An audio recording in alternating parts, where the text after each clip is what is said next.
लोग कहते हैं कि मैंने अशोक गहलोत जी का भरोसा तोड़ा। अशोक गहलोत जी ने मेरा भरोसा तोड़ा। इन्हें हर वो व्यक्ति नापसंद है जो इनकी असलियत जानता हो। आपने तो कांग्रेस पार्टी का भट्टा बिठा दिया। क्या कहते थे सचिन पायलट जी के लिए, ये लड़का आ गया, इसका बाप भी काम करता था। ऐसे ऐसे शब्द जो मुझे लगता है कि मुझे कैमरे पर नहीं बोलने चाहिए।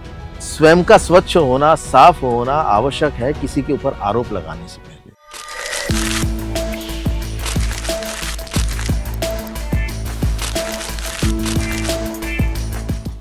नमस्कार, स्वागत है आपका हमारी खास पेशकश में। आपके साथ मैं हूं कुलदीप।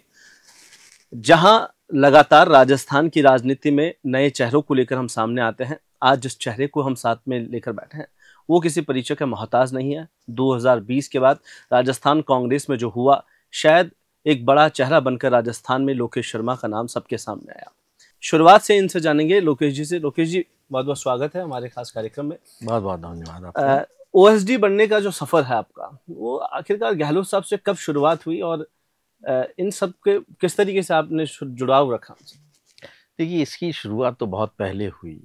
ओएसडी की जहाँ तक बात है, ये तो 2018 में जब अशोक गहलोत जी मुख्यमंत्री बने तो उन्होंने बाद में मुझे ये जिम्मेदारी दी, क्योंकि मेरा जो राजनीतिक करियर जो शुरू हुआ, जी, मैं बहुत शुरू से आपको बताना चाहता हूँ कि 1993 में जी, मैंने जब ग्रेजुएशन के लिए कॉलेज में दाखिला लिया, तब से ही मैं एनएसयूआई का कार्यकर्ता बन गया, क्योंकि विचारधारा शुरू से कांग्रेस की थी। परिवार के लोग कांग्रेस को पसंद करते थे और कांग्रेसी ही रहे शुरू जी। से। तो मैंने छात्र संगठन जो कांग्रेस का था एनएसयूआई, उसके साथ जुड़ना उचित समझा और उसी के साथ आगे मैं बढ़ता चला गया। जी, मैंने राजस्थान विश्वविद्यालय का चुनाव लड़ लिया था 1996 में। तो जी, उस वक्त राजस्थान विश्वविद्यालय में चारों सीटें भारतीय जनता पार्टी के छात्र संगठन एबीवीपी की आई थी। जी, तो कहने का मतलब ये कि 1993 से राजनीतिक तौर पर मैं अपने आप को सक्रिय कर चुका था, चाहे वो छात्र राजनीति से ही शुरुआत क्यों ना हो। जी, मैंने छात्र संगठन को ज्वाइन किया और उनके साथ काम करना शुरू किया। अब छात्र संगठन में मुझे पद मिला 1998 के बाद। जी, मैं प्रदेश एनएसयूआई का महासचिव बनाया गया, प्रवक्ता बनाया गया और उसके बाद पीसीसी का मीडिया कोऑर्डिनेटर बना। ये सारे शुरुआती दिन थे जहाँ से मैंने अपनी राजनीतिक शुरुआत की और धीरे-धीरे मैं आगे बढ़ता गया। लेकिन ये पूरा का पूरा टर्न कैसे हुआ, यानी कैसे मुझे अशोक गहलोत जी के साथ जुड़ने का अवसर प्राप्त हुआ, उसके बाद मैंने उनके साथ मिलके काम किया। बहुत लंबा अरसा, यानी अपने जीवन का कहते हैं ना, बहुमूल्य समय जी, मैंने उनको अपना दिया है और उनके साथ मिलके काम किया है। जी, मैं याद दिलाना चाहता हूँ कि 2012 में क्योंकि मेरा एक शौक था, जी, नई चीज़ों को कैसे एक्सप्लोर किया जाए, नए-नए जो प्लेटफ़ॉर्म्स आते थे, उनको कैसे यूज़ लिया जाए। तो उस वक़्त में ये फ़ेसबुक वग़ैरह नए-नए आए थे। जी, तो 2008 से ही मैंने उन पे शुरुआत कर दी थी। लेकिन 2012 में जी, उस प्लेटफ़ॉर्म पे एक्टिव रहने की वजह से मुझे राहुल गांधी जी से मिलने का अवसर प्राप्त हुआ जी, और मुझे दिल्ली बुलाया गया। मेरी राहुल गांधी जी से एक बहुत अच्छी मीटिंग हुई, बहुत लंबी चर्चा हुई और उस वक़्त मुझे उन्होंने ये टास्क दिया था कि जो कुछ भी आप इन प्लेटफ़ॉर्म्स पे कर रहे हो, हम कांग्रेस पार्टी के लिए पूरे देश में करना चाहते हैं, तो आप इसकी तैयारी करो। जी, वो टास्क लेके मैं दिल्ली से वापस राजस्थान पहुँचा, जयपुर पहुँचा। तत्कालीन मुख्यमंत्री अशोक गहलोत थे। वो मुझे पहले से जानते थे कि एनएसयूआई का कार्यकर्ता है, लगातार एक्टिव रह के काम करता रहता है, क्योंकि जब एनएसयूआई की कोई भी एक्टिविटी होती थी और जी, मैं प्रवक्ता था, तो सारी खबरें मेरे ही नाम से जाया करती थी। मैं ये बताया करता था कि भई इस जगह ये एक्टिविटी हुई है, हमारे संगठन ने ये काम किए हैं, तो मुझे बहुत अच्छी तरीके से जानते थे। जी, लेकिन जब मैं राहुल गांधी जी से मिलके वापस राजस्थान पहुँचा, जयपुर पहुँचा, तो प्रदेश के एक प्रमुख अखबार के फ्रंट पेज पर खबर छपी कि लोकेश शर्मा मिले राहुल गांधी से। जी, वो दिन था, उस दिन पीसीसी मेरा जाना हुआ। अशोक गहलोत जी भी पीसीसी आए। उन्होंने कहा कि चलो गाड़ी में बैठो, आपको मेरे साथ घर चलना है। तो मुझे अपने साथ घर ले गए। जी, वहाँ ले जाके साथ उन्होंने मुझे अपने खाना खिलाया और मैडम सुनीता जी भी साथ हमारे बैठी। उस वक़्त उन्होंने मुझे ये कहा कि ये पता ही नहीं था कि तुम इन प्लेटफ़ॉर्म्स पे भी इतने एक्टिव हो या इनके बारे में भी समझते हो, इन पे काम करना जानते हो। जी, तो अब क्योंकि राजस्थान में इसकी बहुत आवश्यकता है, आज से मेरा सारा ऑफिशियल काम आप शुरू करोगे। वो दिन था जब अशोक गहलोत जी ने सीधे तौर पर मुझे अपने साथ जोड़ लिया था। 2012 की मैं बात कर रहा हूँ, मई 2012। तब से एक्टिव रूप से उनके सभी सोशल मीडिया के प्लेटफॉर्म्स को बनाने का काम मैंने किया। जिन प्लेटफॉर्म्स को आज आप देख रहे हैं, जो आज इतना बड़ा रूप ले चुके हैं, जो उनके नाम से चल रहे हैं, उन सबको मैंने क्रिएट किया, मैंने जनरेट किया। कई प्लेटफॉर्म्स के तो पेरेंटल राइट आज तक भी मेरे पास ही हैं उनके। तो ये शुरुआत थी कि मैं सीधे तौर पर अशोक गहलोत जी के साथ जुड़कर मैंने काम करना शुरू किया। फिर आप सभी जानते हैं कि 2013 में कांग्रेस की सरकार चली गई, 21 सीटें हमारी आई थी। इतनी बुरी हार हुई थी कि कांग्रेस का व्यक्ति खड़े होकर किसी भी मीडिया चैनल को या पत्रकार साथी को कोई रिएक्शन नहीं देना चाहता था।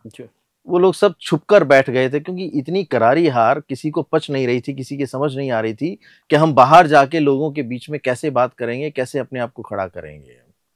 तो उस समय में हमने ये प्रयास किया कि वापस कैसे खड़ा किया जाए। अशोक गहलोत जी पूरी तरीके से अकेले पड़ गए। उनका साथ देने वाले 5 लोग भी शामिल नहीं थे कि उनके साथ खड़े हो जाएं। ऐसे समय में हमने निर्णय किया कि चाहे अब ये पूर्व मुख्यमंत्री हो गए हों, हम इनके साथ खड़े रहेंगे। और हमने अपने साथ किया हुआ कमिटमेंट पूरी तरीके से निभाया। 2018 में जब उन्होंने मुख्यमंत्री पद की ओथ ली, तब हमारा सपना पूरा हुआ कि हम जिन व्यक्ति को वापस मुख्यमंत्री देखना चाहते थे, उन्हें उस पद पर हमने देख लिया। तो ये शुरुआत थी उनके साथ जुड़ने की, उनके साथ काम करने की। और उनके साथ जब हम विपक्ष में थे, यानी 13 से 18 का समय ऐसा था कि एक परछाई की तरह मैं उनके साथ रहा। उनके तमाम मीडिया से संबंधित काम उस वक्त भी मैं ही देखता था। वो कब प्रेस कॉन्फ्रेंस करेंगे, कौन सी बाइट दे रहे हैं, किस मीडिया वाले के साथ उन्हें क्या इंटरेक्ट करना है, कब रिएक्शन देंगे, तो वो सारी जिम्मेदारियां उस वक्त भी मैंने लगातार सक्रिय रहकर निभाई। सोशल मीडिया मैं देखता ही था, डिजिटल मीडिया मैंने उनका संभाल ही रखा था। तो जब 2018 में वो मुख्यमंत्री बन गए, तो उनको ये लगा होगा कि भाई जिस जिम्मेदारी को ये लगातार देखता आ रहा है, उसी को मैं इन्हें ऑफिशियली दे दूं। तब उन्होंने मुझे ओएसडी बनाया। तब लगातार मैं उनके साथ रहकर ओएसडी पद पर मैंने मीडिया को देखा, सोशल मीडिया उनका मैंने हैंडल किया, डिजिटल मीडिया हैंडल किया। तो ये पूरी की पूरी एक छोटी सी कहानी है कि कैसे मैं ओएसडी उनका बना। बहुत सारे लोगों को ये गलतफहमी है कि मेरी पहचान उनके मुझे ओएसडी बनाए जाने के बाद बनी, क्योंकि मैं तो 93 से पॉलिटिकल एक वर्कर था, कांग्रेस पार्टी से जुड़ा हुआ था। उससे पहले मैंने कई पदों पे काम किया, चाहे एनएसयूआई जैसे छात्र संगठन के रूप में हमने काम किया हो, या पीसीसी के मीडिया कोऑर्डिनेटर के रूप में भी काम किया हो। तो जब मैंने 1996 में राजस्थान विश्वविद्यालय का चुनाव लड़ लिया, तो पॉलिटिकली एक्टिव तो मैं हो ही गया। तो उस तरह से धीरे धीरे करके हम वहां तक पहुंचे। देखिए, जो समय मैंने उनके साथ व्यतीत किया विपक्ष में, जिस तरीके से हमने जिम्मेदारी का निर्वहन किया राजनीतिक रूप से भी, और उनके मीडिया के कामों को भी देखा, और चूंकि मैं पॉलिटिकल व्यक्ति था पूरे तरीके से, मुझे ये उम्मीद थी कि मुख्यमंत्री जी मुझे कोई राजनीतिक जिम्मेदारी देंगे। जैसे किसी बोर्ड कॉर्पोरेशन का कोई चेयरमैन, जो पॉलिटिकली रूप से हम एक्टिव रहकर उनका और ज़्यादा अच्छे तरीके से उनका हम साथ दे सकते थे, सहयोग कर सकते थे। लेकिन उन्होंने जो भी उचित समझा कि भाई इसने पिछले लंबे समय से मीडिया देखा है, तो मैं मीडिया ओएसडी के रूप में, या जो मेरा डिजिटल प्लेटफॉर्म है सोशल मीडिया का, उन सब की जिम्मेदारी मैं इन्हें दे दूँ। हमने सहर्ष स्वीकार किया और उस काम को हमने लगातार किया। बाकी की सारी कहानी तो फिर 2020 से शुरू हुई। ये आपका ये राजनीतिक परिचय रहा, लेकिन जो एक कहते हैं किसी इंसान की या तो बदनामी होती है या उनका नाम होता है। तो जो मानेसर कांड में हमने देखा, नाकारा, निकम्मा ऐसे शब्द हुए, उसके बाद लाल डायरी, पेन ड्राइव, लैपटॉप, ये तमाम जो किस्से रहे हैं, वो अशोक गहलोत से आपके इतने लंबे रिश्ते रहे हैं। 2012 से 18 के बीच हमने चुनाव जिताया, तो लोकेश शर्मा ही क्यों चुना गया कि उसका मोहरा बना दिया गया और उसको उस कटघरे में खड़ा कर दिया, दिल्ली तक उसको जाना पड़ा? देखिए, ये विश्वास की बात होती है। जिस तरह का पॉलिटिकल क्राइसिस उस वक्त दिखाया गया, बनाया गया या बन चुका था, क्या परिस्थितियां थी, वो प्रदेश की जनता जानती है, और उसकी गहराई और तह में आज जाना मुझे लगता है कि वो उचित नहीं होगा। क्योंकि कई बार ऐसा होता है कि राजनीति में खुद को बनाए रखने के लिए कई सिचुएशंस को क्रिएट भी की जाती है। अब वास्तविकता तो कभी और ऐसा अवसर मिलेगा कि किन चीज़ों को कब बोलना चाहिए, कैसे उठाना चाहिए, तो उस बारे में चर्चा करेंगे। लेकिन जो आपने कहा कि लोकेश शर्मा को ही क्यों मोहरा बनाया गया, तो इसका एकमात्र जवाब है कि उन्होंने पूरी तरीके से मेरे ऊपर भरोसा किया कि जो ज़िम्मेदारी मैं इसे दे रहा हूँ या जो काम मैं इसे बताऊँगा, क्योंकि आज तक इसने मेरे हर काम को आदेश के रूप में मानकर पूरी तरीके से उस कर्तव्य को निभाया है, तो अब भी मैं जो कहूँगा, ये उसे पूरे तरीके से निभाएँगे। तो उस वक़्त भी जब पॉलिटिकल क्राइसिस हुआ, तो 16 जुलाई 2020 को जी। इन्होंने मुझे अपने निवास पर बुलाया और अपने चैम्बर में बुलाकर मुझे एक पेन ड्राइव दिया। ये कहा कि इसमें जो भी कंटेंट है वो मीडिया को सर्कुलेट कर दो। अब मैं मीडिया देखता था तो नेचुरल सी बात है कि उनके आदेश की मुझे पालना ही करनी थी। उसमें जो कुछ भी था वो मैंने पूरी मीडिया को सर्कुलेट कर दिया। जो मैंने एक ग्रुप बना रखा, जो ब्रॉडकास्ट लिस्ट बना रखी थी राजस्थान के मीडिया और हमारे मीडिया साथियों की, उन्हें मैंने सर्कुलेट कर दिया। उसके बाद तो प्रदेश की राजनीति में भूचाल आ गया। मुझे खुद को नहीं पता था कि इसमें है क्या।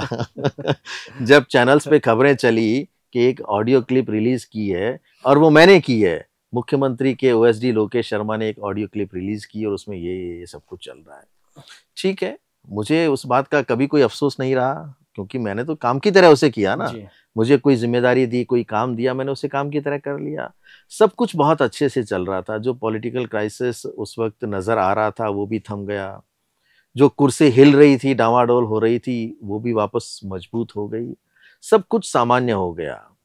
और उन दिनों जब ये घटनाक्रम हुआ तो मुख्यमंत्री जी ने बुलाकर मुझे ये कहा कि ये जो कुछ भी हुआ है इससे कभी घबराना नहीं है, मैं हमेशा आपके साथ हूँ, चाहे कैसी भी स्थिति आ जाए आप चिंता मत करना। ठीक है, जब प्रदेश के मुख्यमंत्री का हाथ आपके सर पर हो और वो आपको ये भरोसा दिला रहे हो कि आप चिंता मत करना, तो कौन ऐसा मूर्ख व्यक्ति होगा जो उन ऐसे शब्दों पर यकीन नहीं करेगा। मैंने वही किया, उनके शब्दों को मैंने आत्मसात किया और समझा कि हाँ, इन्होंने मुझे कोई जिम्मेदारी दी थी, मैंने उसे निभाया। मार्च 2021 में तत्कालीन केंद्रीय मंत्री गजेंद्र सिंह शेखावत जी ने दिल्ली में मेरे नाम से मेरे खिलाफ एक एफआईआर दर्ज करवाई कि मुख्यमंत्री के ओएसडी लोकेश शर्मा ने हमारे टेलीफोनिक कन्वर्सेशन को इलीगली इंटरसेप्ट करके सर्कुलेट किया है, मीडिया को भेजा है। तो मेरे ऊपर एफआईआर दर्ज हो गई। जैसे ही ये खबर मीडिया में चली और मुझे जानकारी मिली तो मैं उनके पास गया, तत्कालीन मुख्यमंत्री जी के पास गया। उन्होंने फिर मुझे वही आश्वासन दिया कि चाहे हमें सुप्रीम कोर्ट तक जाना पड़े, आप चिंता मत करना, हम आपके साथ हैं, हम हमेशा आपके साथ खड़े रहेंगे और कभी कोई दिक्कत नहीं आने देंगे। ठीक है। तो वो सब कुछ चलता रहा। बार बार मुझे क्राइम ब्रांच के सम्मन आते रहे, मुझसे पूछताछ के लिए मुझे दिल्ली बुलाया जाने लगा। तो जब भी मैं दिल्ली जाता उससे एक रात पहले, यानी जैसे मुझे कल जाना है तो आज की रात मैं उनसे मिलता कि मुझे बताओ भाई कहना क्या है। तो मुझे जो भी डायरेक्शंस दिए जाते थे कि आपको दिल्ली में जाके ये बयान देते हैं, मैं उन्हीं को फॉलो करता और वही सारी बातें मैं वहाँ कह के आता। लेकिन मैं ये बताना चाहता हूँ कि मानसिक रूप से मैं इतना परेशान हो गया था, इतना प्रताड़ित हो गया था कि एक क्राइम ब्रांच कोई जाके देखे दिल्ली, किसी को पता लगेगा कि कैसे 8-8 घंटे की इंटरोगेशन होती है। उस समय में जब आप सुबह उस ऑफिस में पहुंचते हैं, उस पुलिस स्टेशन में पहुंचते हैं, उसके बाद आपके परिवार पे क्या गुजरती है, कैसे आपका पूरा परिवार परेशान हो जाता है। उन्हें ये भरोसा नहीं होता था कि आज ये गया है तो वापस लौटेगा या नहीं लौटेगा। ऐसी स्थितियों का मैंने सामना किया और जो कुछ भी मुझे कहा जाता था उससे मैं कभी डगमगाया नहीं, कभी मैंने अपने शब्दों को परिवर्तित नहीं किया। हालांकि सब कुछ जानकारी मुझे पहले से ही थी, फिर भी जो मुझे कहा जाता था मैंने उसी को किया। उनका ओएसडी था, उनके दिए आदेशों की पालना करना मेरा नैतिक दायित्व था, मैं वही करता रहा और ये चलता रहा। आराम से समय निकलता रहा। ये जो अपनी कुर्सी बचाना चाहते थे उसमें पूरी तरह से कामयाब हो गए। अब जैसे जैसे समय बीतने लगा, 2023 नजदीक आने लगा, तो विधानसभा चुनावों से 3-4 महीने पहले, देखिए मैं जब भी क्राइम ब्रांच में जाता तो मैं इनसे पूछ के जाता, बता के जाता कि ये नोटिस आया है, मुझे कल यहाँ पहुँचना है, तो मुझे बता दिया जाता कि आपको ये करना है। ठीक है। उस सारे प्रोसेस के दौरान, क्योंकि इतना बड़ा एक एफआईआर दर्ज हुई थी, इमीडिएटली उसमें रिलीफ लेने के लिए हमको एक पिटीशन भी दायर करनी पड़ी दिल्ली हाई कोर्ट में। वो भी सारा काम इन्होंने ही करवाया। एक पिटीशन दायर करवाई ये कह के कि भाई ये जो जुडिशन है इस सारे मामले का, जो घटना हुई है वो राजस्थान में हुई है, तो इसे 0 एफआईआर मानकर राजस्थान ट्रांसफ़र किया जाए। ऐसे करके हमने एक पिटीशन दायर की और उस पिटीशन का हमें ये बेनिफिट मिला कि हमें नो कोरेसिव एक्शन का रिलीफ मिल गया कि दिल्ली पुलिस मुझे गिरफ्तार नहीं कर सकती थी। तो जब ये रिलीफ मिल गया तो हम बड़े आराम से निष्फ़िक्र होकर, निडर होकर उनकी हर पूछताछ में शामिल होते और जो भी उनको जानकारी चाहिए होती थी वो सब बताते थे। मैंने थोड़ी देर पहले आपको कहा कि जैसे-जैसे समय बीता, 2023 नज़दीक आने लगा, तो इनके जो तत्कालीन मुख्यमंत्री थे उनके भाव बदलने शुरू हो गए। मैं बात करता इस विषय में कि साहब मुझे वहाँ जाना है, क्या करना है, क्या देख लो तुम अपने हिसाब से क्या करना चाहते हो। तो इनका इंटरेस्ट धीरे-धीरे कम हो गया। और इससे पहले 2022 में इन्होंने मेरे खुद के ऑफिस पर एसओजी की रेड डलवाई। इन्हें कहीं न कहीं शायद ये आशंका थी या भय था कि मैंने उन सारे के सारे जो भी इन्होंने मुझे डिवाइसेस दिए या जो मुझसे काम करवाया, जो मुझसे ऑडियो क्लिप सर्कुलेट करवाए, उससे संबंधित कोई सबूत मेरे पास रखे हुए तो नहीं। एक ऑडियो भी जारी हुई थी जिसमें आपसे पूछ रहे थे बार-बार कि उस लैपटॉप पर क्या किया। तो जब इन्होंने मुझसे ये सारी चीज़ें पूछी, मुझसे फ़ोन पे पूछते थे कि भाई आपने वही रिलीज़ किया ना जो मैंने दिया था? हाँ। तो उनको वो सारा प्रोसेस मैंने समझाया। उन्होंने कहा कि पेन ड्राइव से कैसे किया? मैंने कहा आपने मुझे दिया तो मैं उसे लेके घर गया, घर से मैंने पेन ड्राइव को अपने लैपटॉप पे कॉपी किया, लैपटॉप से मैंने मोबाइल पे लिया और उसके बाद मैंने भेजा। तो ये बड़े परेशान होते थे और ये पूछते थे कि भाई वो सारे के सारे डिवाइस, पेन ड्राइव, वो मोबाइल फ़ोन और वो लैपटॉप डिस्ट्रॉय कर दिए या नहीं कर दिए? तो ये मुझसे पूछते थे। मैंने इन्हें ये आश्वासन दे दिया था कि हाँ, मेरे पास कुछ नहीं है किसी भी तरीके का। तो चीज़ें बिगड़ी कहाँ? मैंने भी आश्वासन दे दिया कि मेरे पास कुछ नहीं है और इनको भी ये यकीन आ गया था कि हाँ, ये कुछ सही कह रहा होगा। लेकिन फिर भी इनको एक शक इनको खटक रहा था। तो उस शक के चलते इन्होंने मेरे कार्यालय में एसओजी की रेड डलवाई था कि इसके पास वो सारी चीज़ें कहीं उपलब्ध तो नहीं है। जब इन्हें पूरा यकीन हो गया, मेरे पूरे कार्यालय को एसओजी ने खंगाल लिया, हर कंप्यूटर, लैपटॉप सब कुछ देख लिया और जब उन्हें कुछ नहीं मिला तो ये पूरी तरह से आश्वस्त हो गए कि लोकेश शर्मा के पास उस घटना से संबंधित किसी तरह का कोई सबूत उपलब्ध नहीं है। और उसी दिन से उस केस के प्रति इनके भाव बदलने शुरू हो गए कि ठीक है, अब इसके पास कुछ है तो नहीं, ये क्या कर सकता है मेरा। और बाद में उन्होंने इस पूरे मामले से पल्ला झाड़ लिया। आखिर में तो मुझे ये कहने लगे कि अब तुम जानो और तुम्हारा काम जाने, तुम जिस तरह से भी हैंडल करना चाहो इस केस को करो। तो मैं बड़ा परेशान हो गया कि भाई जो काम मैंने किया ही नहीं, उस कृत्य के लिए मैं और मेरा पूरा परिवार क्यों प्रताड़ित हूँ। तो जब ये स्थितियां बन गई, फिर भी मैंने अपना मुंह बंद रखा।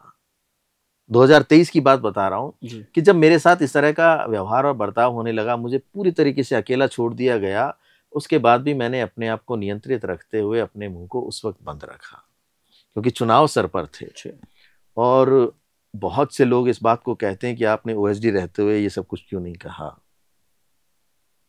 चुनाव सर पर थे।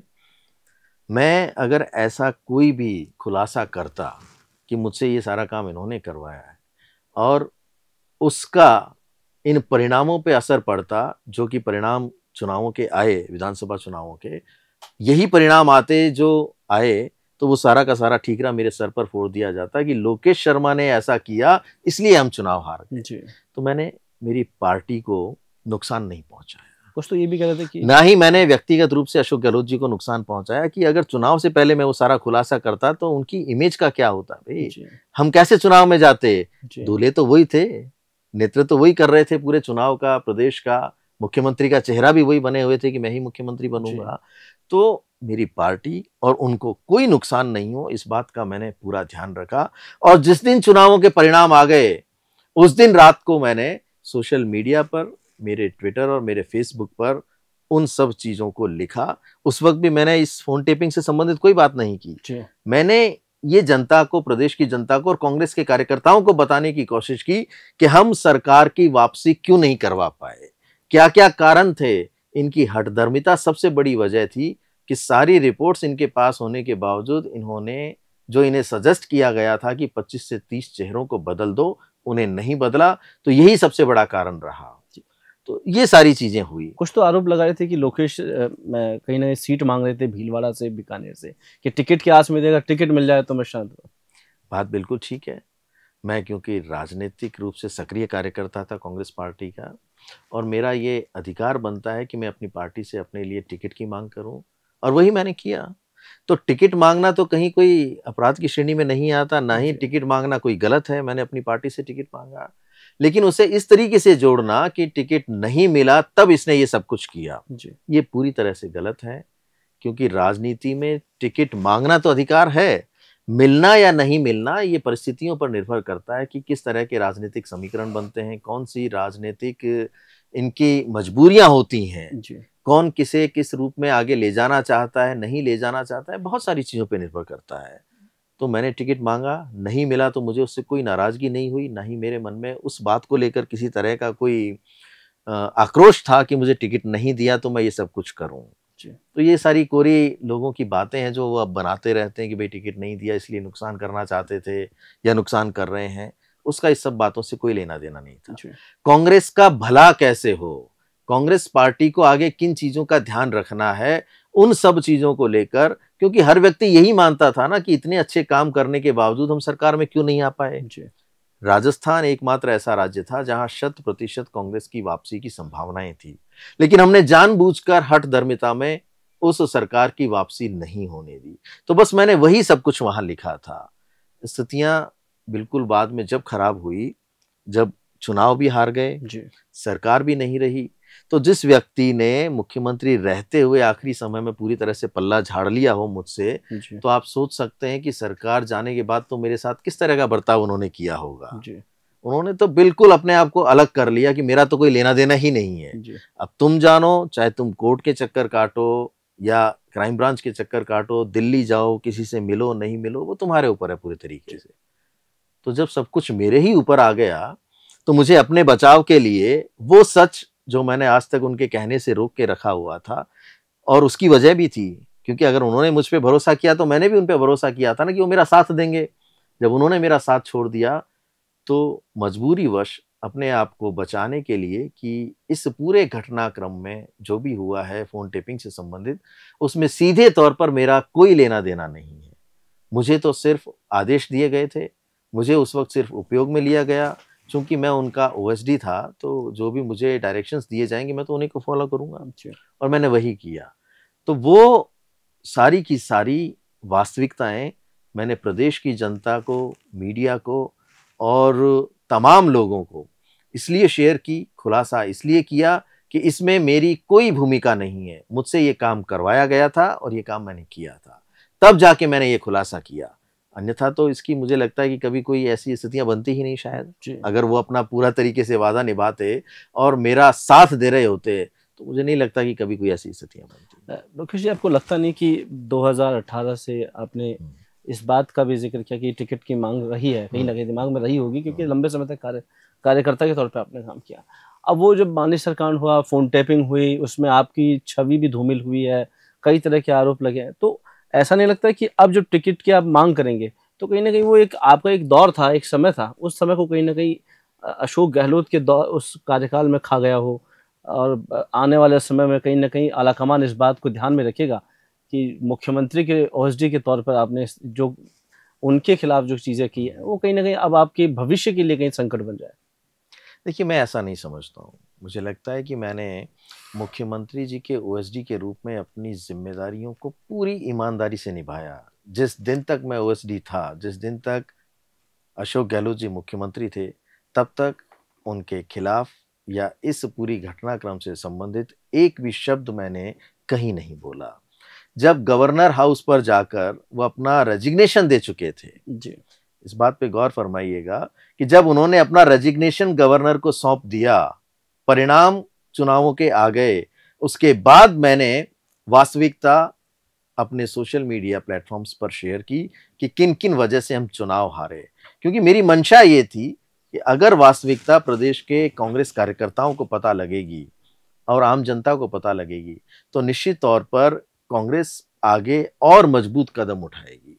क्योंकि अगर पता ही नहीं लगेगा तो सुधारात्मक कदम कैसे उठाए जाएंगे? जी। किसी भी घटना के पीछे अच्छा हुआ या बुरा हुआ, उसके पीछे क्या क्या कारण रहे, उन कारणों का विश्लेषण नहीं करेंगे, उन पे समीक्षा नहीं करेंगे और उनको अगर कहीं से ढूंढ कर उनका एनालिसिस नहीं करेंगे तो निश्चित तौर पर आगे के सुधार की संभावनाएं बहुत कम हो जाती हैं। इसलिए मैं ये मानता हूं कि मैंने जो कुछ भी किया वो कांग्रेस की मजबूती के लिए, कांग्रेस संगठन को आगे कैसे बढ़ाया जाना चाहिए, नौजवानों को आगे कैसे लाया जाना चाहिए, उन सभी को लेकर हमेशा से मैंने अपनी बात कही। मैंने आज तक कांग्रेस पार्टी, कांग्रेस के केंद्रीय नेतृत्व या कांग्रेस के किसी भी नेता के लिए किसी भी ऐसे शब्द का प्रयोग नहीं किया जो ये कह सके कि ये पार्टी विरोधी गतिविधि है। जी। मैंने जो कुछ कहा वो निवर्तमान ओएसडी होकर, पूर्व ओएसडी होकर, पूर्व मुख्यमंत्री के लिए सिर्फ वास्तविकता बताने के लिए और स्वयं को बचाने के लिए उन सभी चीज़ों का खुलासा किया। तो आगे जो कुछ भी निर्णय होंगे तो इस बात को निश्चित रूप से ध्यान रखा जाएगा कि मैंने कांग्रेस पार्टी का नुकसान नहीं किया। अगर मुझे नुकसान करना होता तो इस सारी घटनाक्रम का खुलासा विधानसभा चुनावों से पहले करता। जी। तो आपको पता है क्या होता? अगर मैं विधानसभा चुनावों से पहले इस सारे राज को खोलता तो तत्कालीन मुख्यमंत्री अशोक गहलोत जेल जाते और कांग्रेस की सरकार गिर जाती। तो वो दौर था जिस व्यक्ति ने सरकार को बचाने में अपनी महत्वपूर्ण भूमिका निभाई हो और कांग्रेस पार्टी को नुकसान नहीं पहुंचने दिया हो, तो वो ये उम्मीद अवश्य करेगा कि आगे इन चीजों का जरूर ध्यान रखा जाएगा कि एक व्यक्ति जो राजस्थान में अपने आप को कांग्रेस मान के चलता है कि उसके बिना कांग्रेस कुछ नहीं है, जो कांग्रेस संगठन को जेब में रखकर चलता है, उसे ये लगता है कि उनके अलावा कांग्रेस की कोई सोच ही नहीं सकता और उनकी सोच ये है कि उन्होंने कभी भी नेक्स्ट लाइन लीडरशिप को डेवलप नहीं होने दिया। एक बार काफी पहले मैंने ट्विटर पे एक ट्वीट किया था कि पतझड़ के बाद ही नई कौपलें आती हैं। तो अगर किसी वृक्ष पर पतझड़ आएगा ही नहीं तो नई कौपलें कैसे आएंगी? वो पेड़ वापस हरा भरा कैसे बनेगा अगर पतझड़ नहीं होगा?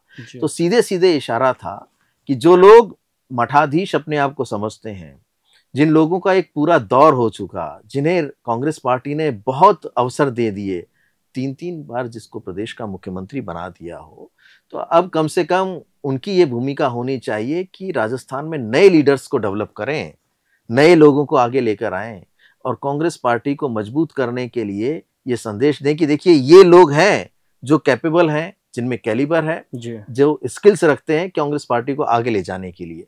लेकिन उन्होंने कभी ऐसा नहीं किया।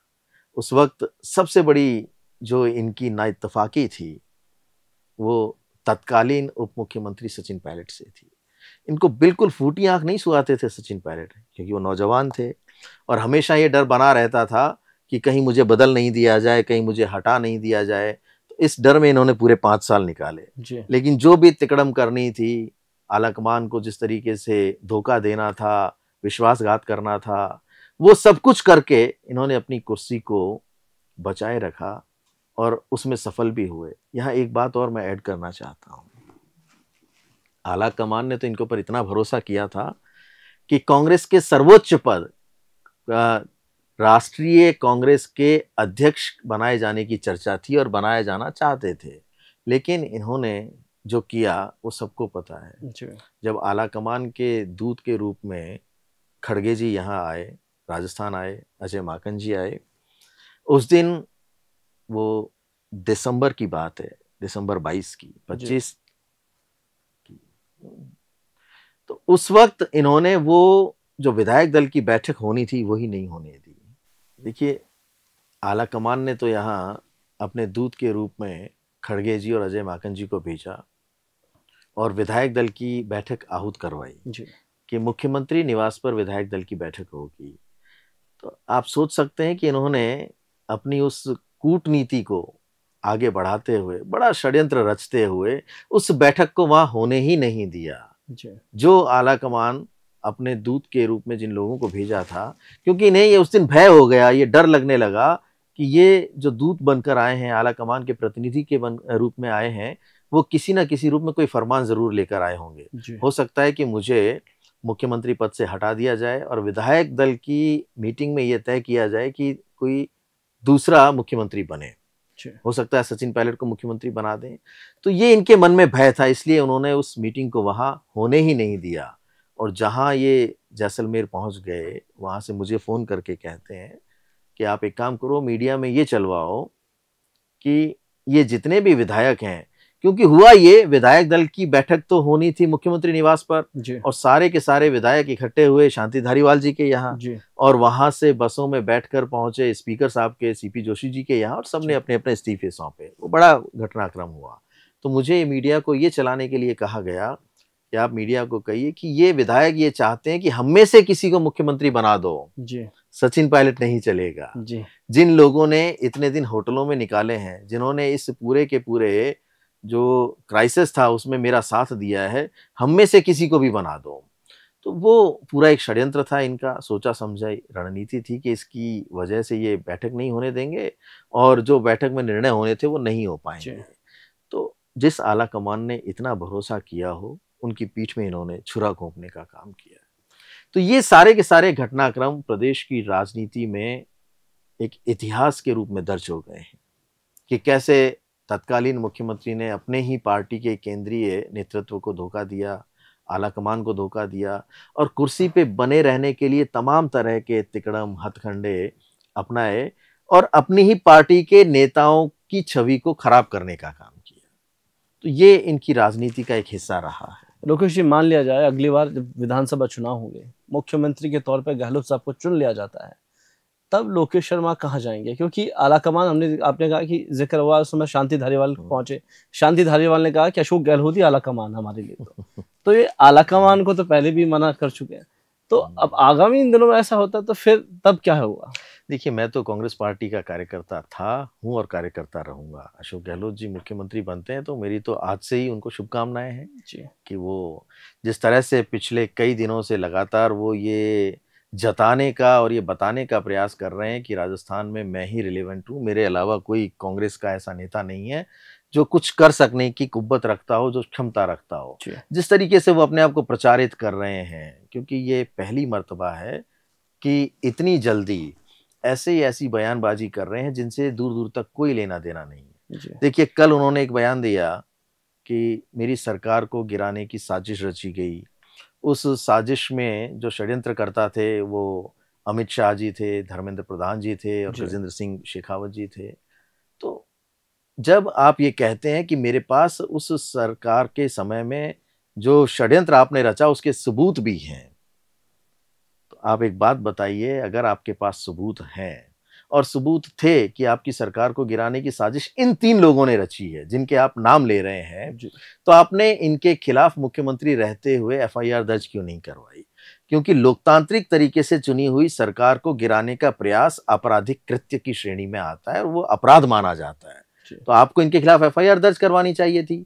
आप इनको जेल भिजवाते, इनके ऊपर मुकदमा दर्ज करते, बजाय इसके कि जिन 3 लोगों का आप नाम ले रहे हैं आपने अपनी ही पार्टी के नेताओं के खिलाफ केस दर्ज करवा दिए। तो आप ये बताइए कि आपकी सरकार गिराना कौन चाहता था? षड्यंत्र आपकी पार्टी के, अपनी ही पार्टी के लोग कर रहे थे या ये 3 लोग कर रहे थे? आपने तो इन तीनों के ऊपर कभी कोई केस दर्ज नहीं करवाया। तो ये खारी आपकी आज के समय में राजनीतिक तरीके से अपने आप को बनाए रखने के लिए दिए जाने वाले बयान हैं कि आप आज उस कब्र को खोद रहे हैं जिसमें अब आपको कुछ नहीं मिलने वाला है। क्योंकि अगर ये षड्यंत्रकारी थे तो आप राजस्थान के मुख्यमंत्री थे, आप उस वक्त ये सजा दिलवाते। आज आप कहते फिर रहे हैं कि मेरे पास सबूत हैं। अब आप उन सबूतों को लेकर घूमते रहिए। अगर हैं तो सबूत होते तो आप उस वक्त ये सब कुछ करते। जैसे कि सबूत मेरे पास थे तो मैं पहुंचा, मैं दिल्ली पुलिस में पहुंचा, क्राइम ब्रांच पहुंचा और वो सबूत बाकायदा हैंडओवर किए कि तत्कालीन मुख्यमंत्री अशोक गहलोत ने मुझसे ये सारा काम करवाया, मुझे ये पेन ड्राइव दिया। वो पेन ड्राइव सबूत के तौर पर मैंने दिल्ली क्राइम ब्रांच को दिया। इस पेन ड्राइव से जो कंटेंट था वो मैंने इस लैपटॉप पे लिया, उस लैपटॉप को सबूत के रूप में मैंने वहां जमा करवाया और उस लैपटॉप से जिस मोबाइल डिवाइस पे लेकर मैंने मीडिया को सर्कुलेट किया, उस मोबाइल डिवाइस को भी सबूत के रूप में मैंने वहां जमा करवाया। तो सबूत तो मेरे पास थे जिन्हें मैं देकर आया हूं। आपके पास सबूत होते और आपके पास सबूत थे तो आपने उस वक्त क्यों नहीं इनके खिलाफ किसी भी तरीके की कोई FIR दर्ज करवाई या मुकदमा दर्ज करवाया। तो आज आप भले ही कहते रहें कि ये लोग साजिश रच रहे थे, तो आप साजिश का पर्दाफाश करते ना भाई, आपने तो नहीं किया। लेकिन आज आप माइलेज लेना चाहते हैं। इन्हें ये पता है कि ये जो घटनाएं हुई थी, इन पे अगर ये बोलेंगे तो इनको मीडिया की अटेंशन मिलेगी, ये अखबारों में छपेंगे, मीडिया में चलेंगे। तो बस एकमात्र उद्देश्य आज के समय में इनको अपने आप को बनाए रखना हो गया है। इसीलिए ये रोज़ाना तरह-तरह के बयान दे रहे हैं। बात की जाती है इमरजेंसी की, तो ये कहते हैं कि पहले तो इमरजेंसी घोषित थी।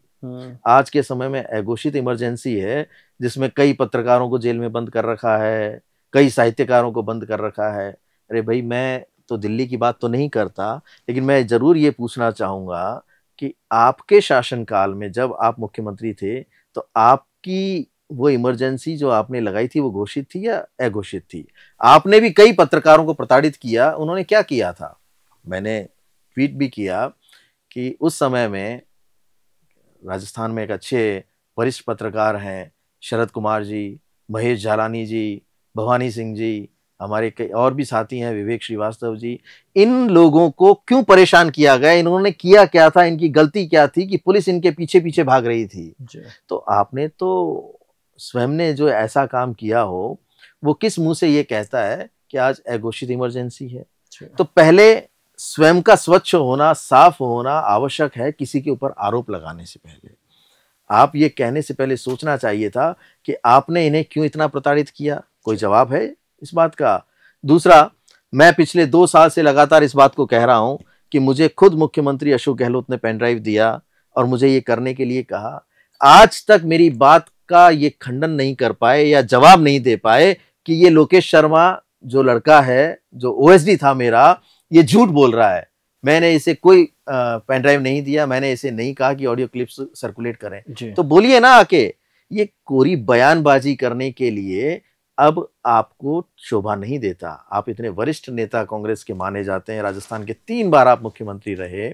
आपने तो कांग्रेस पार्टी का भट्टा बिठा दिया। 3 बार मुख्यमंत्री रहने के बावजूद एक बार भी आपके रहते हुए राजस्थान में कांग्रेस अपनी वापसी नहीं कर पाई। तो जिम्मेदारी आपको दी थी आला कमान ने भाई, कि आप शासन करें, आप मुख्यमंत्री बने। तो आपका राजनीतिक जो सफलता का आकलन इस बात से होता कि आपको मुख्यमंत्री बनाया और आपने मुख्यमंत्री रहते हुए वापस अपनी सरकार को रिपीट करवाया। ये होता है सफलता का सही पैमाना। तो कहा जाता है कि हाँ भाई, आपकी योजनाएं अच्छी थी, आपका काम अच्छा था, आपका शासन प्रशासन, आपका तरीका अच्छा था, जनता आपसे प्रसन्न थी, इसलिए आपकी वजह से हम वापस अपनी सरकार को रिपीट करवा पाए। इन्होंने तो सिर्फ उपयोग किया है। कांग्रेस पार्टी ने इन्हें दिया ही दिया है। ये कांग्रेस को कभी कुछ लौटा नहीं पाए और आज फिर उसी राह पर ये अपने आप को खड़ा रखने के लिए, अपने आप को बनाए रखने के लिए रोजाना अलग-अलग तरीके की बयानबाजियां कर रहे हैं। लोकेश जी, एक किस्सा था मानेसर कांड के बाद, नाकामा, नाकारा, निकम्मा और कई तरह के शब्द आए। और उसके बाद हमने देखा कि अभी हाल ही में राजेश पायलट जी की पुण्यतिथि पर पायलट साहब उनसे मिलते हैं, उनके वहाँ दौसा में भी पहुँचते हैं। वो कहते हैं कि हमारे बीच मोहब्बत, हम अलग थे ही नहीं। और राहुल गांधी का जो बयान था, मोहब्बत की दुकान, दोनों में कहीं ना कहीं अब वो कलह दूर हुई है। तो आप क्यों नहीं मिलने थे अशोक गहलोत जी से वापस? मोहब्बत की दुकान आप भी खोल लीजिए। मेरी कोई व्यक्तिगत दुश्मनी अशोक गहलोत जी से ना कभी थी ना कभी होगी जी।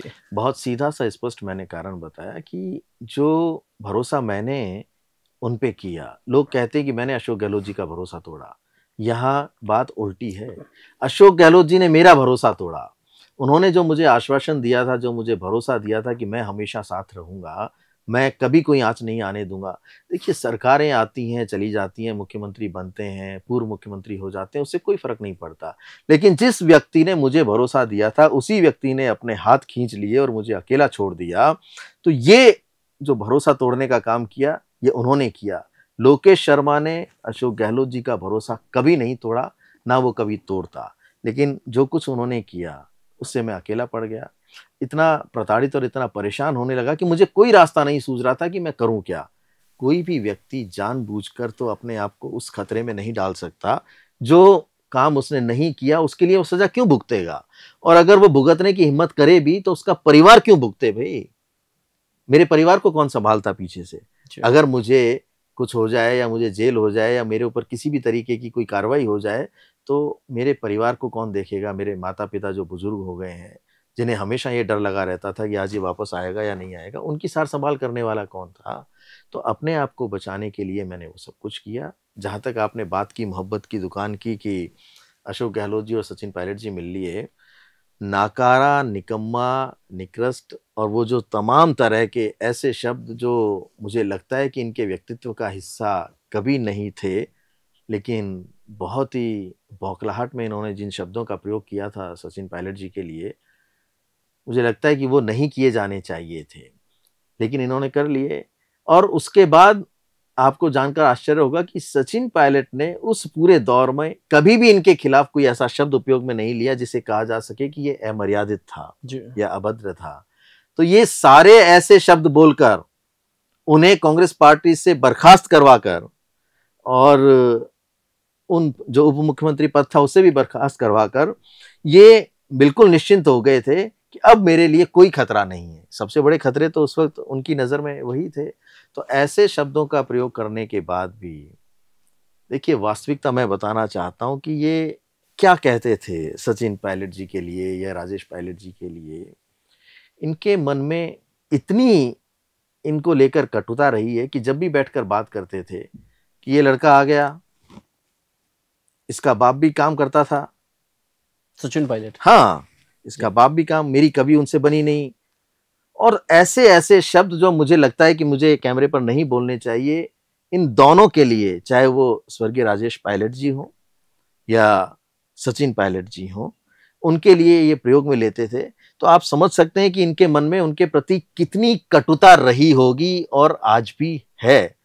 ये तो सिर्फ और सिर्फ राजनीतिक स्टंट हैं कि ये, और यहाँ भी बड़प्पन दिखाया तो सचिन पायलट जी ने दिखाया कि वो अपने पिताजी की 25वीं पुण्यतिथि पर जो कार्यक्रम आयोजित कर रहे थे, उस कार्यक्रम में शामिल होने के लिए स्वयं पूर्व मुख्यमंत्री अशोक गहलोत जी के निवास गए, उन्हें आमंत्रित किया कि आप आइए और इस कार्यक्रम में शामिल हुए।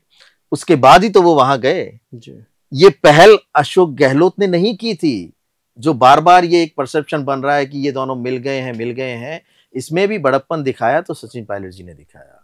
पहल उनकी तरफ से हुई, वो स्वयं पहुंचे पूर्व मुख्यमंत्री अशोक गहलोत के निवास पर और उन्हें आमंत्रित किया, तभी तो ये सारी खबरें बनी कि ये एक हो गए हैं, मिल रहे हैं। ये बहुत अच्छी बात है राजस्थान के लिए कि जिस मंजर को देखने के लिए राजस्थान का कांग्रेस कार्यकर्ता बहुत लंबे समय से आस लगाए बैठा था कि ये दोनों एक हों।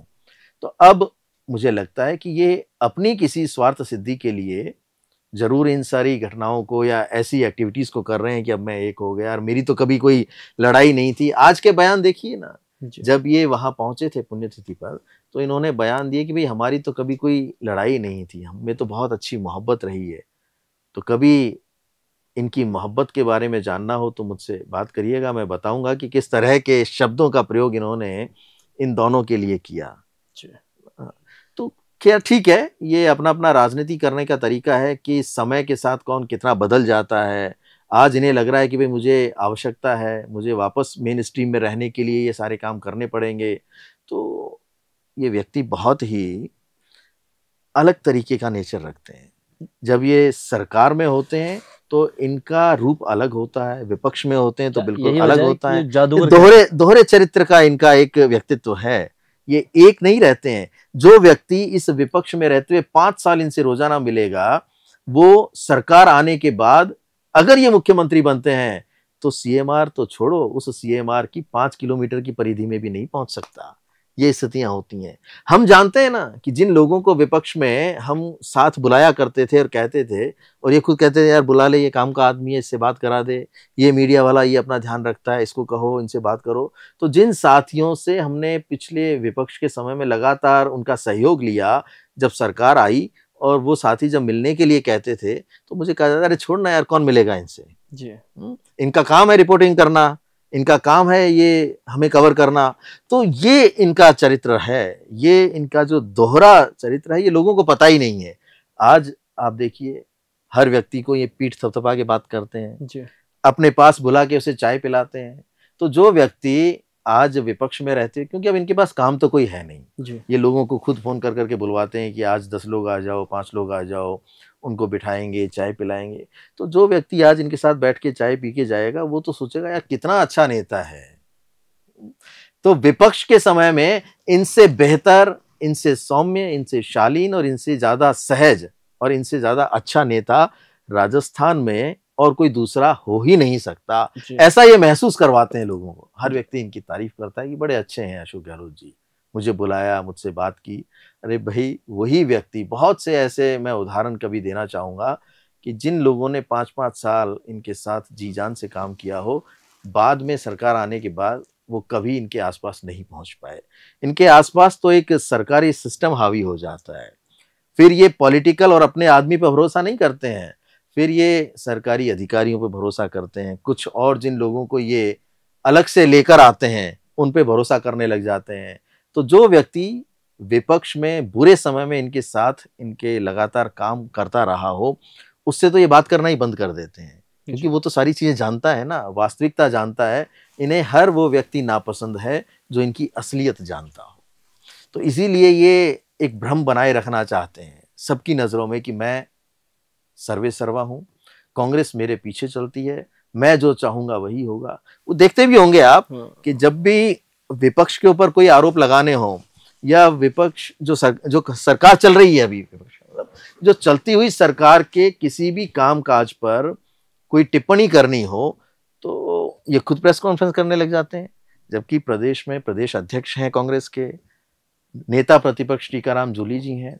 ये सारा काम अब उनका एक्टिवली होना चाहिए और इनका काम उन्हें सहयोग करना होना चाहिए। ये तो क्या करते हैं कि किसी भी इशू पर कि आज मुझे सरकार की बुराई करनी है, खुद बीच में बैठ जाएंगे, एक तरफ प्रदेश अध्यक्ष जी को बिठाएंगे, एक तरफ टीकाराम जूली जी जो हमारे प्रतिपक्ष के नेता हैं उन्हें बिठाएंगे और खुद प्रेस कॉन्फ्रेंस करेंगे। तो आप समझिए कि इन्हें कितनी भूख है मीडिया में बने रहने की, रिलेवेंट बने रहने की, कि अब भी जो कांग्रेस का संगठन है, जो प्रतिपक्ष के नेता हैं या और जो नौजवान नेता हैं, उन्हें खुलकर काम नहीं करने देना चाहते। ये चाहते हैं कि हर व्यक्ति आज भी सिर्फ इनका नाम ले, इन्हीं को याद करे। तो वही उसी दिशा में ये लगातार काम कर। लोकेश, ऐसा नहीं लगता कि 3 बार मुख्यमंत्री रहे हैं और जहां हम कहते हैं कि अब ये उम्र दराज हो चुके हैं और नौजवानों को मौका नहीं दे रहे, इनके चक्कर में नौजवान कहीं ना कहीं बूढ़े होते जा रहे हैं? बात बिल्कुल सही है। जो व्यक्ति ये चाहेगा ही नहीं कि नई पीढ़ी आगे आए, नौजवानों को अवसर मिले, उन्हें आगे बढ़ने का अवसर प्रदान हो, तो बाकी के जो इस उम्मीद में बैठे हुए हैं कि कोई हमें भी अवसर मिलेगा, तो वो तो उनकी उम्र तो निकल ही रही है ना। तो अब समय आ गया कि ऐसे तमाम लोग, सिर्फ यही नहीं, जो अपने आप को ही कांग्रेस समझते हैं, जिनको कांग्रेस पार्टी ने कई अवसर दिए और अब जिनकी उम्र भी हो चुकी है, उन सभी लोगों को, नौजवानों को आगे बढ़ने का अवसर देना चाहिए और खुद सहसम्मान तरीके से अपने आप को वहां से विड्रॉल करें, क्योंकि जब तक स्थान नहीं बनाएंगे नए अवसर नहीं मिलेंगे। स्थान बनाया जाना आवश्यक है। तो ये इन्हें चाहिए कि अब नए लोगों को अवसर दें। राहुल गांधी का हाल ही में एक बयान था कि हमारी कांग्रेस में कुछ रेस के घोड़े हैं, कुछ लंगड़े घोड़े हैं। तो राजस्थान कांग्रेस में आपको कौन लगता है कि कौन रेस का घोड़ा है, कौन लंगड़ा घोड़ा है? देखिए, राहुल गांधी जी बहुत संजीदा नेता हैं। उन्हें बहुत अच्छी तरह से हर व्यक्ति के बारे में जानकारी है कि कौन तो रेस का घोड़ा है और कौन अभी रेस करने के लायक नहीं है, किसे म्यूजियम में रखा जाना चाहिए, किसे रिटायर किया जाना चाहिए। वो सही समय पर सारे निर्णय लेंगे और निश्चित तौर पर जो उम्मीद उन्होंने कांग्रेस के कार्यकर्ताओं में जगाई है कि ऐसे लोगों को रिटायर ज़रूर करेंगे जो अब किसी काम के नहीं हैं, जो अपना बूथ तक नहीं जिता सकते। उनके ये स्टेटमेंट बड़े कांग्रेस के कार्यकर्ताओं को उत्साहित करते हैं कि जब वो ये कहते हैं कि जो बूथ नहीं जिता सकता वो नेता बना फिर रहा है। वो कहीं ना कहीं अशोक गहलोत पर तंज है, उनके बेटे को। तंज तो देखिए, मैं नहीं समझता कि तंज है, लेकिन हाँ जरूर ये आपकी बात ठीक है कि स्वयं अशोक गहलोत जी भी अपने खुद के बूथ पर ना तो खुद को अपने आगे लेके आ पाते हैं, न जब अपने बेटे को चुनाव लड़ाते हैं तो उसे आगे लेकर आ पाते हैं। तो ये सीधे तौर पर ये एक कह सकते हैं ना कि इशारा है उन सभी लोगों के लिए जो ये सोचते हैं कि हम ही हैं, हमारे अलावा कोई नहीं है। इस प्रदेश ने तो ऐसे ऐसे उदाहरण देखे हैं कि ये व्यक्ति इतनी कुटिल तरीके से राजनीति करते हैं कि जब एक समय था प्रदेश में कैसे कैसे नेताओं को इन्होंने दरकिनार करने का काम किया। बहुत से उदाहरण हैं, चाहे वो परशुराम मदेरणा जी का उदाहरण रहा हो, पंडित नवल किशोर शर्मा जी का उदाहरण रहा हो, शीशराम ओला जी जैसे नेताओं का उदाहरण रहा हो। तो इन्होंने सिर्फ अपने से ऊपर कभी किसी को समझने का कोशिश ही नहीं की, ना समझना हाल ही चाहा। एक बयान भी आया था झाबर सिंह खर्रा का, वो कह भी रहे थे कि तीनों बार मुख्यमंत्री बने लेकिन तीनों बार कांग्रेस के लिए कभी चेहरा नहीं थे अशोक गहलोत। कभी नहीं थे। इनका एकमात्र तरीका था सिर्फ चापलूसी। ये भरोसा दिलाने में कामयाब हो जाते थे कि हाँ, मैं बहुत अच्छी सरकार चलाऊँगा और मैं वापस आपकी सरकार की वापसी करवाऊँगा। तो उस भरोसे में तो कभी भी ये कामयाब नहीं हो पाए, बल्कि कांग्रेस का नुकसान ही इन्होंने किया। अगर ये अपने रहते, देखिए मैं फिर ये कहना चाहूँगा कि जो व्यक्ति प्रदेश का 3 बार मुख्यमंत्री बनाया गया हो, अपने स्वयं के मुख्यमंत्री रहते हुए अगर वो इस प्रदेश के लिए और कांग्रेस के लिए नए लीडर्स को डेवलप नहीं कर पाया हो, तो उसका नेतृत्व और उसका राजनीति करना मेरी नज़र में पूरी तरह से असफल है। उन्हें इस प्रदेश में लाइन लगा देनी चाहिए थी कि ये वह लोग हैं जो कांग्रेस के झंडे को उठाकर मजबूती से आगे चलेंगे। मैं बता रहा हूँ, मैं भरोसा दिलाता हूँ कि आप इन 10 लोगों पे बात कीजिए, दाँव लगाइए। आपको मैं हर जिले में 10-10 कार्यकर्ताओं की 10-10 ऐसे चेहरों के नाम बताता हूं जिनमें इतना पोटेंशियल है कि कहीं भी प्रदेश की किसी भी विधानसभा से आप इन्हें खड़ा कर दीजिए, ये चुनाव जीत कर आएंगे। ऐसे लोग इनको तैयार करने चाहिए थे। इन्होंने वो कभी नहीं किया। सिर्फ खुद को कैसे पुजवाना है, खुद के कैसे नारे लगवाने हैं, कैसे लोगों को भीड़ के रूप में इकट्ठा करवाना है, जय जयकार खुद की कैसे करवानी है। अब तो नया शौक और हो गया, हर चीज की एक रील बनवा रहे हैं। मैं था से दूर गुण। इन्हें ये अब लगने लगा है कि सोशल मीडिया ही चुनाव जितवाता है और वही चुनाव हरवाता है। बहुत बड़ी भूमिका सोशल मीडिया की रही। सोशल मीडिया में अभी लेकिन आज जो स्थितियां बनी हुई हैं कि सिर्फ सोशल मीडिया, यानी आपकी रील्स से अब कुछ नहीं होने वाला है। अब दौर पूरी तरह से खत्म हो चुका है, जा चुका है। अब आप चाहे कितने ही हाथ हिलाने वाले, हाथ जोड़ने वाले, स्वागत करने वाली रील बना लें, लोगों से मिलने वाली रील बना लें, ये रील्स आपको तब बनानी चाहिए थी जब आप मुख्यमंत्री थे। तब आप बैठ के साथ में किसी आम आदमी को चाय पिलाते तो बड़ा अच्छा लगता, उसे भी ये महसूस होता, उसे ये गर्व की अनुभूति होती कि ये वो अशोक गहलोत हैं जो विपक्ष में हमारे साथ ऐसे बैठते थे, तो आज मुख्यमंत्री होते हुए भी हमें समय दे रहे हैं। ठीक है, बहुत से बहाने होते हैं कि आज मेरे पास ज़िम्मेदारी ज़्यादा है इसलिए नहीं मिला, आज मैं ये नहीं। आपने ऐसे-ऐसे लोगों को अवसर दिया, आपके पास तरह-तरह के पूरे देश के उद्यमियों से मिलने का तो समय होता था, लेकिन अपने मजबूत कार्यकर्ता से मिलने का कभी समय नहीं हुआ। कार्यकर्ता ये सोचता ही रहा कि मेरी सरकार में कहीं मेरी कोई सुनवाई होगी, मेरे अपने, मेरे परिवार के, मेरे स्वयं के लोगों की कहीं न कहीं कोई सहयोग होगा, कोई काम हो पाएँगे, और वो उन चीज़ों को लेकर हमेशा प्रयास करते रहे कि कैसे हम सीएमआर पहुँचे, अपनी बात को पहुँचाएँ, वो कभी नहीं पहुँचा पाए। आज तक भी वो इस बात को लेकर मायूस रहते हैं कि हमारी सरकार आती है, तो हमारी कोई पूछ नहीं होती। तो ये वो अशोक गहलोत जी हैं। अशोक गहलोत को अगर साइड कर दिया जाए, राजस्थान कांग्रेस में क्या लगता है, क्योंकि पावर स्टेशंस की बार-बार बात होती है कि डोटासरा और टीकाराम जूली, फिर सचिन पायलट का नाम ज़िक्र बार-बार आता है। तो कहीं न कहीं आपसी तालमेल की कमी अब है। विधानसभा चुनाव में हमने देखा, लोकसभा चुनाव में कांग्रेस का परफॉर्मेंस अच्छा रहा, निकाय चुनाव अब है। तो क्या अब कोई लीडरशिप होनी ज़रूरी है? किसको मौका दिया जाना चाहिए? और अलग-अलग किस्से सुनने को आते हैं कि डोटासरा चाह रहे हैं कि उनके नेतृत्व में चुनाव लड़ाया जाए। पायलट अभी तक किसी तरीके से कहीं न कहीं राजस्थान में कम एक्टिव है। क्या लगता है आपको राजस्थान में?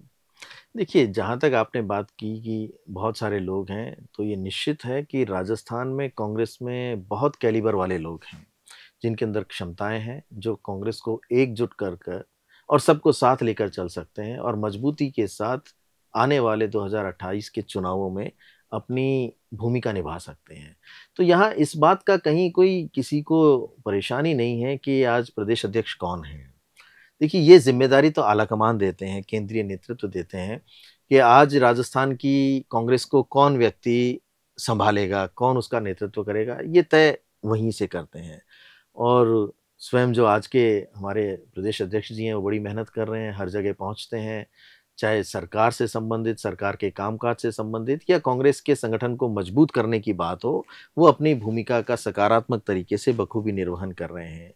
इसी तरीके से प्रतिपक्ष के नेता टीकाराम जूली जी, वो भी सदन में अपनी भूमिका का अच्छे तरीके से निर्वहन कर रहे हैं।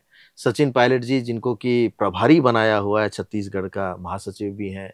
तो जो भी ज़िम्मेदारी केंद्रीय नेतृत्व ने राष्ट्रीय कांग्रेस ने, अखिल भारतीय कांग्रेस कमेटी के हमारे आला कमानों ने जो भी जिम्मेदारी आज के जो पदाधिकारी हैं उन्हें दी हुई है, वो सब मजबूती से कांग्रेस को आगे बढ़ाने का काम कर रहे हैं। और मुझे लगता है कि जिसको भी वो उचित समझेंगे, आगे उसी रूप में सही समय पर आगे लेके आएंगे और उन्हीं के नेतृत्व में जो भी आगे कांग्रेस को जाना है, उन्हें ले जाने का प्रयास करेंगे। सभी संगठित होकर, चाहे वो वर्तमान हैं, निवर्तमान हैं, पूर्व हैं, सभी निश्चित रूप से संगठित होकर कांग्रेस को आगे बढ़ाने के लिए एकजुट होकर काम करेंगे। लोकेश जी, आप जैसे कई कार्यकर्ता हैं जो सालों से कांग्रेस के साथ है, लोकेश शर्मा क्या चाहेगा कि अगले विधानसभा में अगर उन्हें टिकट मिलता है तो किन के साथ वो, किन्हें मुख्यमंत्री देखना चाहता है, किन के नेतृत्व में वो उन 5 सालों को जीना चाहेगा? ये तय लोकेश शर्मा नहीं कर सकता ना ही लोकेश शर्मा ऐसा चाह सकता है, क्योंकि मुख्यमंत्री कौन बनेगा इसका निर्णय कांग्रेस में सामान्य तौर पर जब विधायक जो चुनकर आते हैं उनकी बैठक होती है, उनका जो निर्णय होता है वो निर्णय आलाकमान तक पहुंचाया जाता है कि तमाम विधायक इस व्यक्ति को अपना नेता मानना चाहते हैं। तो इस तरीके से नेता का चुनाव होता है, उनकी राय जानकर उस राय पर केंद्रीय नेतृत्व निर्णय करते हैं कि किस व्यक्ति को प्रदेश का मुख्यमंत्री होना चाहिए, किसे बनाया जाना चाहिए, कौन इस राजस्थान प्रदेश को आगे ले जाने का विजन रखता है, किसे हम उतनी मजबूती के साथ सहयोग कर सकते हैं। क्योंकि कांग्रेस किसी भी व्यक्ति को मुख्यमंत्री बना दे, हर कांग्रेस का कार्यकर्ता, कांग्रेस का विधायक उनके साथ कंधे से कंधा मिलाकर काम करेगा और कांग्रेस को आगे बढ़ाने के साथ साथ प्रदेश को आगे ले जाने के लिए अपनी जो सकारात्मक भूमिका है उसका निर्वहन करेगा। भारतीय जनता पार्टी ने चौंकाया और चुनाव जीते भजनलाल जी को सरकार में लाए, मुख्यमंत्री बनाए। कैसा 1.5 साल का कार्यकाल देखते हैं कांग्रेस के नजरिए से आप, कि राजस्थान किस स्तर पर चल रहा है? क्योंकि आपने वो कार्यकाल भी देखे हैं, वसुंधरा का कार्यकाल हो या अशोक गहलोत का कार्यकाल हो। देखिए, निश्चित तौर पर मुख्यमंत्री जो भजनलाल जी बनाए गए वो सिर्फ कांग्रेस पार्टी नहीं, प्रदेश के आमजन को भी उस वक्त ये महसूस हुआ कि भारतीय जनता पार्टी निर्णय लेती है और किसी को भी जिन्हें वो चाहें, चाहे वो आम कार्यकर्ता हो जो विधायक बनकर आया है, नौजवान है, नया है या पहली बार विधायक चुनकर आया है, उसे भी प्रदेश के सर्वोच्च पद पर, मुखिया के पद पर वो नवाज सकते हैं या उन्हें भी वो जिम्मेदारी दी जा सकती है। तो भजनलाल जी ने भी आते ही अपना जो काम शुरू किया, निश्चित तौर पर क्योंकि नए हैं, पहली बार आए हैं, चीज़ों को समझने का उन्होंने प्रयास किया। अब धीरे धीरे जो बातें कही जा रही थी, देखिए दोनों चीज़ें हैं। जो वादे इन्होंने चुनाव से पहले, विधानसभा चुनाव से पहले आम जनता को किए, उस दिशा में अभी सही तरह से सकारात्मक रूप से आगे सफल नहीं हो पाए हैं या उस दिशा में आगे नहीं बढ़ पाए हैं। आज की डेट में प्रदेश में लॉ एंड ऑर्डर को देख लीजिए, जिन चीज़ों के इन्होंने या जिन घटनाओं को लेकर जो वादे किए थे, युवाओं के रोजगार की बात इन्होंने की थी, युवाओं को एक सबसे बड़ा भरोसा दिलाया था पेपर लीक को लेकर कि हम बड़े मगरमच्छों को पकड़ेंगे। तो बड़ा तो मुझे लगता है अभी तक कोई आया नहीं है सामने। तो जो भी वादे किए थे, एक बड़ा नारा उस वक्त इन्होंने जो चलाया था कि नहीं सहेगा राजस्थान, चाहे वो बहुओं पर, बेटियों पर, बहनों पर हो अत्याचार। तो आज भी आप देख रहे हैं कि लगातार हर दिन अखबार की सुर्खियां रहती हैं कि आज मर्डर हो गया, आज कहीं दुष्कर्म हो गया। तो ये सारी घटनाएं आज भी हो रही हैं। कहीं अगर बात करें पीने के पानी की या और जो आम सुविधाओं की हम बात करें, तो उसमें कोई नए बहुत ज़्यादा परिवर्तन या नए निर्णय लिए अभी तक नहीं गए हैं। तो मैं ये कहूँगा कि हो सकता है अभी तक 2 साल लगभग का समय जो हुआ है वो सब चीज़ों को समझने में लगा हो, लेकिन राजस्थान का वर्कर या राजस्थान का एक मतदाता जिन्होंने आपको मत दिया, आपकी बातों और आपकी वादों पर मत दिया, तो उसकी उस उम्मीदों पर खरा होने के लिए निश्चित तौर पर आपको कदम उठाने चाहिए, मेरा ऐसा मानना है। हाल ही में हनुमान बेनीवाल एसआई भर्ती को लेकर काफ़ी चर्चाओं में, और जब अशोक गहलोत की बात करते हैं तो कहीं ना आपका सपोर्ट जरूर रखते हैं। वो कैसे देखते हैं कि प्रदेश की राजनीति में एसआई भर्ती को लेकर युवा परेशान है? इससे पहले भी डॉक्टर किरोड़ीलाल मीणा से मिलते हैं। ये भाजपा और कहीं ना कहीं जो उनके नेताओं के बीच की आपसी लड़ाई है, किरोड़ीलाल मीणा है, हनुमान बेनीवाल है, इन इस तरह की राजनीति को आप किस तरीके से देखते हैं? देखिए, प्रदेश के युवाओं का नुकसान नहीं होना चाहिए। वो जो उम्मीदें करते हैं उनके भरोसे को नहीं तोड़ना चाहिए। या तो हम किसी बात को कहें नहीं, और अगर कहें तो उस पर खरे उतरें, ये प्रणाली हमें अपनानी चाहिए।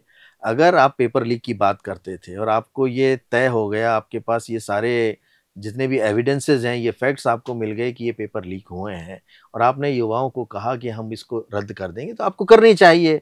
फिर क्यों नौजवान परेशान हो? जिसने आप में एक उम्मीद अपनी महसूस की है, जिसको आपने उम्मीद दिखाई है, उसको अगर आप ऐसे दुखी करेंगे, परेशान करेंगे या उसके साथ धोखा करेंगे, तो निश्चित तौर पर आने वाले समय में वो भी अपना रूप दिखाएगा।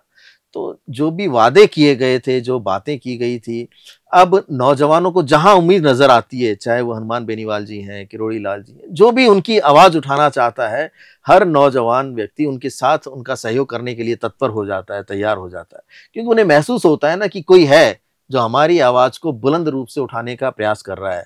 चाहे हनुमान बेनीवाल जी ने धरना दिया हो, किरोड़ी जी भी लगातार एक्टिव रहे। तो हर नौजवान साथी ये चाहता है कि उनका नौजवानों ने तो प्रतिनिधित्व अशोक गहलोत से मुलाकात की थी। लेकिन उनकी सुनवाई कब हुई? नौजवानों ने कई बार प्रयास किया कि उनकी सरकार में उनके रहते हुए जो-जो भी उनसे वादे किए गए थे, उनको पूरा किया जाए, कि चाहे किसी भी तरीके की। आपको जानकर आश्चर्य होगा, 17 पेपर, लगभग 17 पेपर हमारी उस सरकार में लीक हुए। तो कुठाराघात हुआ, नौजवानों के हितों पर बहुत बड़ा उनको नुकसान पहुँचा। जो व्यक्ति ये तैयारी कर रहा है कि अब अपने इसमें पेपर को मैं क्लियर करके अफ़सर बनूँगा, अधिकारी बनूँगा या कहीं पे सरकारी कर्मचारी बनूँगा, जो 2 साल, 3 साल मेहनत कर रहा है, गाँव से उठकर आया है, कैसे उसका किसान परिवार से आया है, माँ-बाप किन परिस्थितियों में उसका खर्चा उठा रहे हैं। तो वो जो साथी है, उसकी जब उम्मीद चकनाचूर होती है, पूरी तरह से वो सपना टूट जाता है कि मैं जिस एग्ज़ाम को देकर आया हूँ, वो तो पेपर ही लीक हो गया, तो मेरा तो नंबर कहीं आएगा ही नहीं। पता नहीं किन लोगों को वो पेपर मिला है, परीक्षा ये रद्द होगी या इसका आगे क्या भविष्य होगा। तो ऐसी स्थिति में नौजवान को बड़ा गुस्सा आता है और फिर वो धीरे-धीरे, धीरे-धीरे आगे एक क्रांति का रूप धारण करता है। तो वो नुकसान होता है, चाहे वो सरकार किसी की भी हो। अगर नौजवान क्रांति पर उतरता है तो निश्चित तौर पर वो किसी भी तख्ते को पलट सकता है, ये मेरा मानना है। पूर्ववर्ती सरकारों ने छात्र संघ चुनाव बंद किए। आप भी एनएसयूआई से रहे, यूनिवर्सिटीज में चुनाव लड़े हैं और छात्र नेताओं की बार-बार मांग है कि ये होनी चाहिए। क्या क्या कहेंगे इस पर? देखिए, छात्र संघ चुनाव होने चाहिए, क्योंकि राजनीति की पहली सीढ़ी छात्र संघ चुनाव होते हैं, जहाँ पर छात्र हितों के लिए हमारे छात्र नेता जो बनते हैं या बनना चाहते हैं, वो उनके हितों के लिए संघर्ष करते हैं, उनकी आवाज़ उठाते हैं और उस वक़्त कोई पार्टी या कोई दल बहुत ज़्यादा मायने नहीं रखता है। उस वक़्त चाहे वो एनएसयूआई का व्यक्ति हो या एबीवीपी का व्यक्ति हो, छात्र हितों की बात करता है। वो ये सोच के किसी को अपने से नहीं जोड़ता कि ये कांग्रेस का है या बीजेपी का है। वो छात्र हितों के लिए संघर्ष करता है। तो ऐसी पहली सीढ़ी को हमेशा मजबूत किया जाना चाहिए, जिस पर आगे लोकतंत्र की नींव रखी जाती है, जिस पर आगे चलकर धीरे-धीरे आज के उदाहरण देख लीजिए ना, जो लोग भी राजस्थान विश्वविद्यालय के छात्र संघ अध्यक्ष रहे, वो तमाम कहीं न कहीं आज विधायक हैं, मंत्री हैं।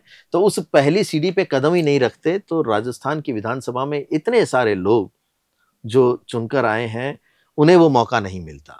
तो इस पहली सीढ़ी को मजबूत किया जाना चाहिए। छात्र संघ के जो चुनाव हैं, उन्हें करवाया जाना चाहिए। मेरा ऐसा मानना है कि ये सरकार ध्यान दे और छात्र हितों के लिए नई लीडरशिप तैयार हो, नई पौध तैयार हो। लोकतंत्र के लिए ज़रूरी है, चाहे वो किसी भी विचारधारा में विश्वास रखे, किसी भी दल में अपने आप को आगे ले जाकर शामिल करे, लेकिन उसे लोकतांत्रिक प्रक्रिया में अपने आप को शामिल करने का जो अवसर छात्र संघ चुनावों से मिलता था, वो उन्हें ज़रूर प्रदान करें। मैं ऐसा सोचता हूँ। मैं खुद भी छात्र राजनीति से आया हूँ, तो ज़रूर मैं तो पूरे तरीके से पक्षधर हूँ और पैरवी करता हूँ नौजवानों की कि छात्र संघ चुनाव होने चाहिए।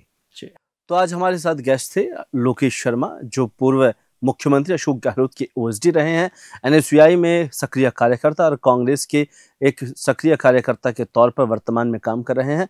और लोकेश जी ने जिस तरीके से बताया कि राजस्थान कांग्रेस में जो उठापटक रही है पिछले कुछ सालों के भीतर और पूर्व मुख्यमंत्री के साथ इनके जो कलह थी, वो किस तरीके से इन्होंने खास तौर पर सामने रखी है और राजस्थान कांग्रेस वर्तमान में किन बिंदुओं पर काम कर रही है, आगामी दिनों में राजस्थान में क्या कुछ बदलाव होने वाला है, इन तमाम मुद्दों पर हमने लोकेश जी के साथ चर्चा की।